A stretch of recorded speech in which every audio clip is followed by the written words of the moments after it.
The topic for my discussion is the covenant that Jonathan Edwards wrote to the church at Northampton on March the 16th, 1742. There are two different copies of this covenant.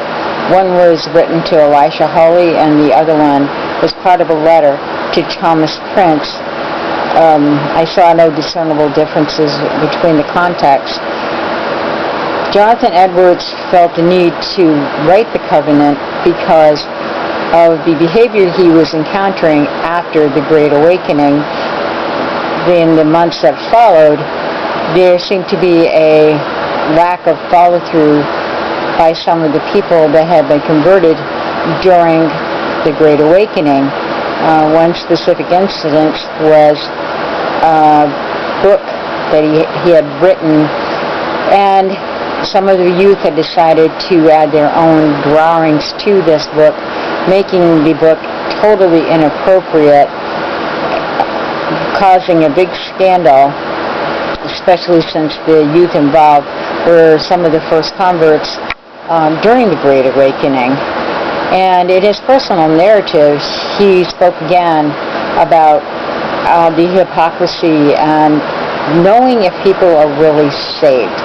And that was something he seemed to wrestle with a lot over time. In this particular case, he also took issue with Solomon Stoddard and felt that he, because of his own personal way of doing things, had encouraged people to not follow the path the way it should have been, and it was easy for them to backslide to the former path, which Jonathan Edwards did not agree with. So the covenant was to bring the people back to the original ideals, get them on the spiritual path, and serving God again. In his own writings, you can see that he had a hard time with his own self, having a security in his own salvation, and that it took him quite a while to work through that. So it seems really easy to believe that when he could see these things happening in the church, that he was not going to take that very lightly, because it meant a lot to him personally.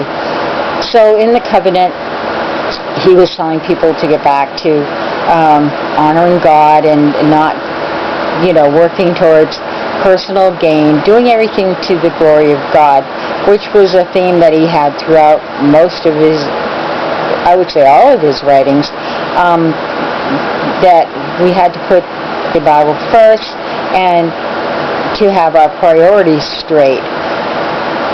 It was interesting to note that the congregation did not unanimously go along with the covenant. His seeing things going in a bad direction was not held universally by the congregation. So in a lot of ways, people feel like this was the beginning of the end for him at Northampton, because he wasn't being agreed with 100% by the congregation, and they felt that maybe he was being a little bit too much of a stickler. So it was really important to Jonathan Edwards to make this crystal clear, and he certainly did that, and he wanted to have people understand that their salvation was the most important thing. The ways of the world definitely did not have to be involved, should not be involved at all. Thank you.